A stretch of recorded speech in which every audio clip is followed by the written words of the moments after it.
Նախ անդրադառնալով մեկ դրամանոց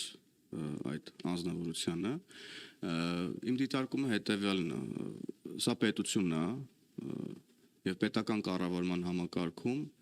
անհրաժեշտ են լավ մասնագետներ, որոնք պետք է վարձատրվեն իրենց կատարած աշխատանքի համար եւ պետությանը մատուցեն բարձրորակ, լավ ծառայություն, զերծ կոռուպցիոն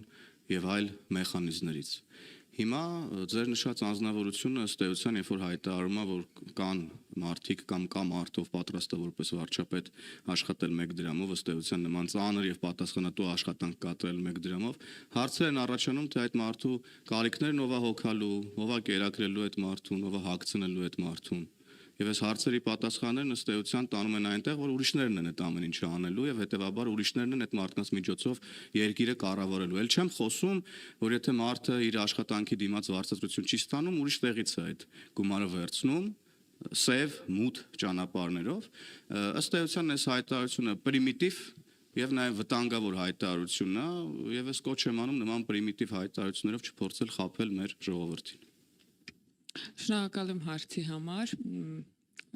ծանոթ չեմ ձեր նշած հրապարակումներին, շնորհակալ եմ նաև տեղեկացնելու համար։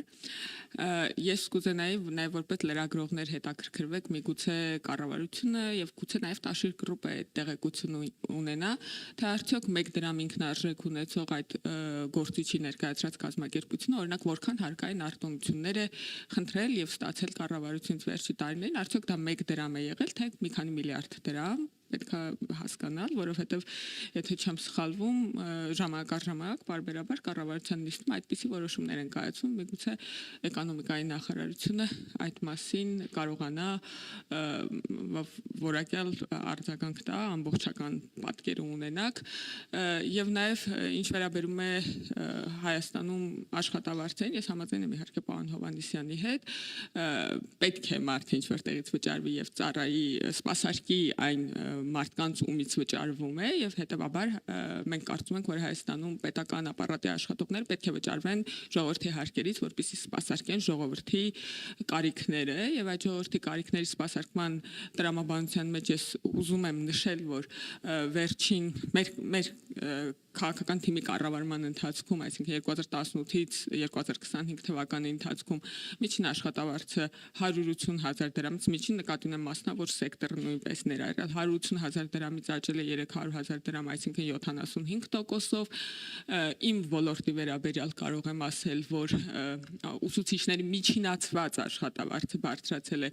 շուրջ 85%-ով, գիտաշխատողների միջինացված աշխատավարձը բարձրացել է 200%-ով, ոչ թե առանձին մի ոլորտ է, միջինացված, որովհետև կան նաև աշխատողներ, որոնք 343-400% բարձրացում են ունեցել, եւ կարծում եմ տրամաբանական է, որ պետական ապարատում, եթե ոչ նույն չափ, ապա գոնե համադրելի մոտ ինչ-որ փոփոխություններ պետք է տեղի ունենան, որովհետև այս